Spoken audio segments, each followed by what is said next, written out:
One thing that I wanted to mention, and it will kind of lead into the other topic I wanted to mention, was that, we saw this horrendous attack on a synagogue, a shooter. And before that, we've seen some attacks on churches, and we saw the horrendous shootings at mosques. What is it about houses of worship that is attracting these killers? Why is it that they are? I mean, it was schools for a long time, but now it seems like houses of worship are the place that these murderous killers go after. They want to kill people in churches like Dylan Roof, the racist murderer, did. They want to kill people in mosques like we saw in New Zealand. They want to kill people in synagogues like we saw in Pennsylvania, like we saw most recently. I mean, what is motivating these people? I don't get it. I really don't. Now, I will just try to throw out. I mean, again, I'm not a psychologist. I'm not a criminologist. I don't consider myself to be a deep expert who studied these kind of people. But one thing I will say, is that, when they talk about the kind of person that would engage in this kind of activity, this is the kind of person who's tortured little animals since they were a child, and just kind of takes delight in cruelty to others, and the kind of person that would watch like an ISIS video, and instead of feeling empathy for the victim of the person who's being burned to death or drowned in a cage, instead they admire the perpetrators, and they're filled with admiration for people who commit acts of brutality. That kind of mindset. One place that you can kind of turn to if you want to come to understand that mindset, and I'm sure this is offensive to somebody, don't care. If you really want to know what people who are like that think, a place that you can look for that would be the writings of Ayn Rand. Now, Ayn Rand, she was a Russian-born novelist, philosopher in the United States.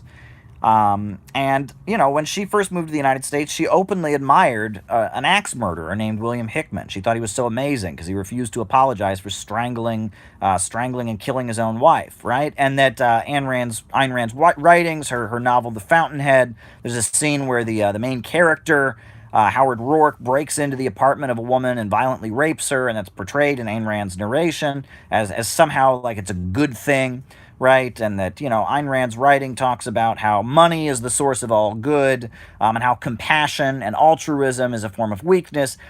Ayn Rand was basically the closest thing we have to a writer or an artist who expressed the psychopath mindset, right? I mean, she was opposed to compassion. She thought that cruelty and acts of violent crime like murder and rape were somehow heroic or good things. That's Ayn Rand, right? And Ayn Rand hated religion. She hated religion. If you read her writings, she hated religion. From what I understand, Ayn Rand she referred to Christianity as, quote, the guilt-peddling Jesus industry, right? And she really had contempt for religion. And this is one of the weird things about how things in the world have changed since the Cold War. During the Cold War, atheism and the denial of the existence of God was associated with communism, right? It was, the communists say there's no God, they're bad, they're atheists, we believers in the Western system, we're traditional, we believe in God and the Bible, and that was the Cold War. And the word atheist itself is rooted in the French Revolution. That's when the term was first used. After the French Revolution, the French revolutionaries converted the Temple of Notre Dame into a temple of reason. The Church of Notre Dame was the Temple of Reason. That atheism, until the end of the Cold War, atheism was associated with leftism, right? And that the church was seen as an institution that upheld feudalism, and throughout all the anti-feudal revolutions that took place, the church was seen as as a defender of oppression, and that's how it was. However, big however here, right? Ayn Rand was kind of the beginning of it. And then you saw, after the fall of the Soviet Union especially, and then most especially during the Bush years, what people refer to as like the new atheism. And the new atheism, Richard Dawkins, Christopher Hitchens, Sam Harris, these kind of folks. And those folks, they're very, very anti-Islamic. They believe Islam is like the most evil thing, and on that basis, they basically support Israel because it's fighting Muslims. And their atheism tends to drive them in a rightward way. And with Ayn Rand, who was, kind of the precursor, I mean, she predates all of this, but with Ayn Rand, she was against Christianity, not because she associated it with oppression and such, but she was against Christianity because it encouraged people to be nice to people. Right? It was the guilt-peddling Jesus industry. It was encouraging people to care about other people. And the psychopath, right? The psychopath is offended by religion on some level because religion encourages people not to be psychopaths. Everything that a psychopath realizes is different about himself, what makes him different than other people, is kind of incarnated in religion, right? That religion, all the religions on some level teach people to be compassionate and kindness, to help those who are in need, to live for a higher purpose, to live for something beyond simply their own short-term gain and satisfaction. And to the psychopath, that is offensive because they can't do it, right? They don't have any empathy. They don't have any compassion. Their brain is wired in a way that they admire cruelty and hate compassion, right? They hate altruism. So they are deeply offended by religion. That's my thinking. And that in this age where atheism is no longer associated with the left, when atheism is now associated with people that are big supporters of Israel and raging Islamophobes, I feel like in a lot of ways, that seems to be what's driving this. The attacks on synagogues, the attacks on mosques, the attacks on churches.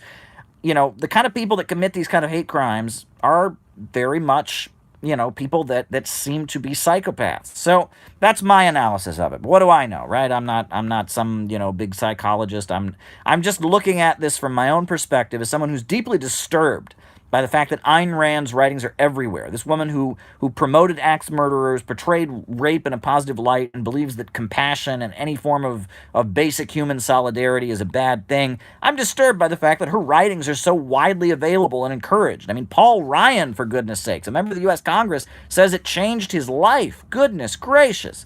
And it's worth noting, and some people are surprised when they hear this, but I'm a Christian.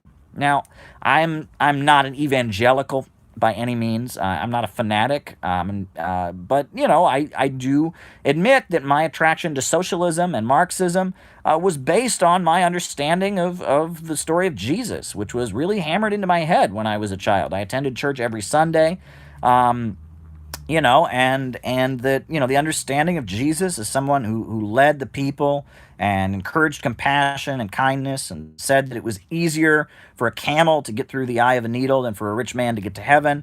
The story of the Good Samaritan being that you shouldn't judge someone on the basis of their race or their religion, but instead, judge people by their actions, right? And the Samaritan who showed compassion for the person along the side of the road was the greatest because he was kind and had compassion for the man who'd been beat up by the robbers. Everything about Jesus' teachings, that's what pointed me toward socialist ideology and thought. And it was very confusing for me to hear constantly be told that communists don't believe in God, communists are atheists, because my motivation, I can guarantee you, growing up where I did in a small town in the middle of the United States of America, I would not have become a socialist, I would not have become interested in socialist ideals if I hadn't had that religious Christian foundation, if I hadn't gotten that Christian sense of morality. If I hadn't gotten that basic, be kind to others, pray for your enemies, that basic Christian morality, I would never have been attracted to socialist thought. I can guarantee you that. In this weird world that we're in, this isn't the Cold War anymore, and things take on a different meaning, I think. And, I'm a Christian, and these psychopathic killers that are shooting mosques, synagogues, and churches, I would say a lot of them are atheists. So there you go. Now, disagree with me if you want, and I'm not an evangelical or anything like that, but, the Bible is very important to me. I know the Eastern Orthodox Christians, people are putting here in the comments section that they're observing the Orthodox Easter. Good for them. I remember I was sending a few of my friends some songs from the musical Jesus Christ Superstar, and they're looking at me like, what the hell is this? I'm like, haven't you ever heard of this? It used to be on TV every year this time of year. But whatever. Enough about that.